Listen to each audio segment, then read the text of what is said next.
road to the biggest event in esports begins right here.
Welcome back to the League of Legends Season 3 World Championship live from Los Angeles, California. I'm Trevor Quickshot Henry and co-piloting the Analyst desk. With me is, of course, and going to be helping me steer you through the second half of the day, going to be David Freak Turley. Plus, joining us on the journey through Group A is OGN's caster Monte Cristo, Evil Genius's Crepo, and of course, CLG's Double F's. We are halfway through the final day of the group stage, and if you just joined us, you missed an incredible photo finish to Group B. It had tiebreakers and everything. Let's actually take a look at the standings. First and foremost, Fnatic dominated Group B. They only dropped one game all week on the way to a first-place finish and a spot in the quarterfinals. And securing the second spot in the quarterfinals from Group B is Gambit. After finishing the scheduled portion of the day in a tie with Ozone, they won a one-game playoff for their spot into the Final 8. Well, it's time to talk a little bit about Group B just quickly before we start with Group A. So, guys, how do you think the Group B teams stack up heading into the quarterfinals? I want to start this one off with Fnatic, because I think they're a little bit easier to talk about. Crepo, what's your thoughts? I think they're looking really strong. I don't think anybody would have expected it either. Like, there's a lot of people that put them in the top 2. I thought maybe they could be top 1, but definitely not having this strong performance and just probably towering over all the other all the other teams in this group, rather. Yeah, I think they really turned it on in the group stage. They definitely had good strategic awareness. They had good champ select aside from one of them against Vulcan. But what really surprised me was their comeback potential, because I remember this desk actually talked about it a couple of games ago about teams going on tilt and regaining your composure in the middle of a game when you're behind. And you guys talked about the most recent game against Ozone where they got behind but immediately made plays, made calls and said, we're back in it, we made a play. And one thing that strikes me about Fnatic and Gambit is the fact that they're so solid and Gambit is so clutch, because I think they've had so much tournament experience, nerves don't get to them anymore. You see a lot of new teams coming in here. This is for some teams it's their first LAN ever, and it's on a world stage. These guys don't care. They're playing really solid, and they're not affected by the nerves at all. And there's a reason they call it, like we call it in Europe, pulling a Fnatic. They're renowned for hiding in a random brush, a random place, just making the comeback. They don't care. 2,000 gold behind, 3,000. They will keep trying and they'll keep fighting. And if they lose, so too bad. Yeah, I'm really, really happy that Double have brought up Gambit, rather, because, of course, Gambit, they've also qualified for the quarterfinals after beating Ozone. I know that, Monty, you picked them as your dark horse in the group. They came out, they ousted Ozone, who you were also considering. What's your take on Gambit? Well, I not only picked them as my dark horse, but to exit the group as well. So, I mean, I said this at the beginning. You can never count Gambit out. They are a clutch team. You can't underestimate them. That said, they did look still weaker than expected, and I think a lot of people said, you know, we had pretty good ideas about who was going to be going out of this group. We all thought Ozone, and then we had some differing picks on that second team.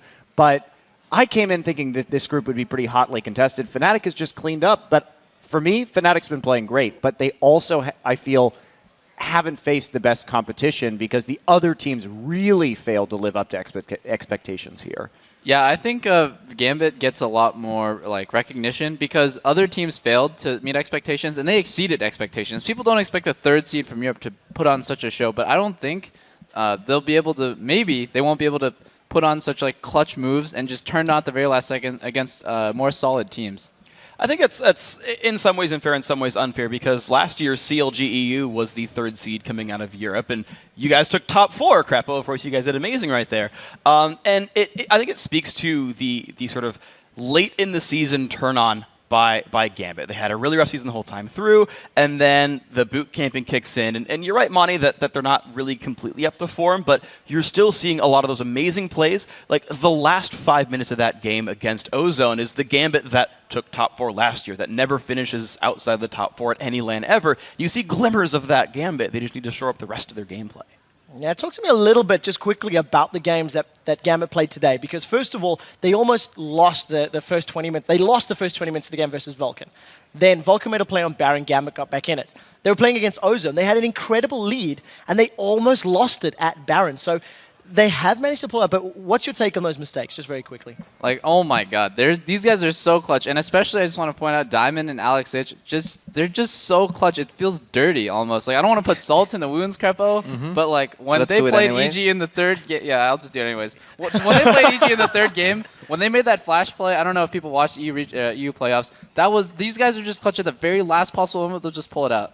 Well, we'll have to see if they can keep doing that because they're living life dangerously. That does bring us up to speed as we get ready to rocket into the 5 remaining Group A games. But first, let's take a look at those standings. China's OMG and Korea's SKT are locked in as the top 2 teams in the group and guaranteed a spot in next week's quarterfinals. Which means that Europe's Lemon Dogs and North America's Team Solo Mid can finish no higher than 3rd, while the wildcard Gaming Gear EU only has 2 more chances to take a game here at Worlds. All right, I do want to talk a little bit about the 2 teams that qualified for the quarterfinals out of Group A, China's OMG and Korea's SKT1. So how do you guys see them stacking up against the other 6 quarterfinal teams? I'm going to list them off. China's Royal Club, Korea's Najin Black Sword, Taiwan's Gamma Bears, North America's Cloud9, Europe's Fnatic, and Gambit. Let's start with Monty. I feel like we have a pretty good read on Royal and Cloud9. We've seen a lot of their games. We don't have a lot of information about Najin Black Sword or the Gamma Bears right now. And I'm going to go ahead and start selling tickets to the Najin Sword hype train now. But from what I've... Surprise. I mean, just if you look at the team in the past, yes, they haven't had the best placement. They finished effectively 5th in the last 2 seasons of Champions in Korea after taking that first place victory with different top laner, Mach Noon and Winter. But that said, this is a great patch for Najin Sword. You have Prey, who's an extremely solid Trinity Force AD carry player. You have Expression, who is a carry top laner known for his Jax and Aurelia play. They have 2 mid laners here, one of which is Nagne, who's an assassin mid player. And I hear nothing but praise from the Korean pros about Watch and solo queue these days on his jungling. And not only that, but the scrim records that I've been hearing about coming out from China and Korea as of late. IG has said they went 0-10 against Sword and scrims. And then couple that with the fact that Najin also brought their sister team, Najin Shield, to America to practice strategies with. They're really making a push here. So we haven't seen them in a while. Will they be able to live up to this? But I think that if you look at it from the perspective of the patch, the team, their infrastructure, their scrims, have a little more faith. Yeah, I think you're right that they're definitely a strong team and a good challenger for the throne here.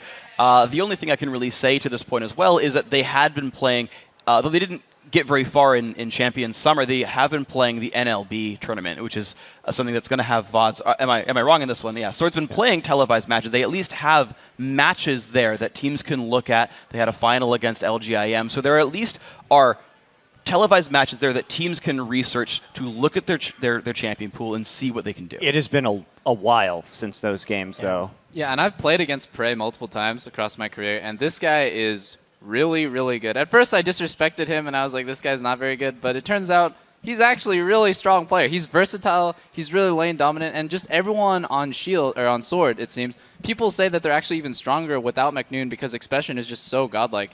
I mean, this team, they can't be underestimated if you're coming into the quarterfinals. We've spent a lot of time talking about Najin. Let's start to roll this one along. So let's touch on Royal and how, we've compared them to the likes of OMG. I know, Freak, you had some thoughts on this one. Yeah, so I think they're a very similar team in terms of they play a similar type of game where they're very aggressive. They're going to look for dives, they're going to look for plays. They've got an assassin mid laner. But their actual their playmaking comes from different roles. I know you talked about this to me a little bit, Double Lift. Yeah, so Royal is especially a CLG-esque team where their bot lane is basically just the centerpiece of their team. You see them send their duo lane a lot mid. Twitch Annie is kind of their signature from playoffs. They really like to just get their... they say that when Uzi gets fed, they win. If Uzi's having a bad game or if he goes on tilt or if he just doesn't have a good game, they always lose. It doesn't seem like their champion pools are very good. Whites is known for his fizz. He can play like TF and Zed, and people basically just undervalue the rest of the team and say Uzi is the star of the show. Well, I know we're going to be getting back to this a little bit later today. We'll touch on, of course, Gamma Bears and Cloud9. But for now, let's take a look how you guys stack up against each other on the Analyst desk standings. Sitting at the top of the pack are the viewers with a massive record of 30-5. In second place, it's the Trinity Force of Casters and Monte Cristo at 28-7. At the bottom of the standings are Doublelift, 3 games back, and Crepo, 4 games off of the first.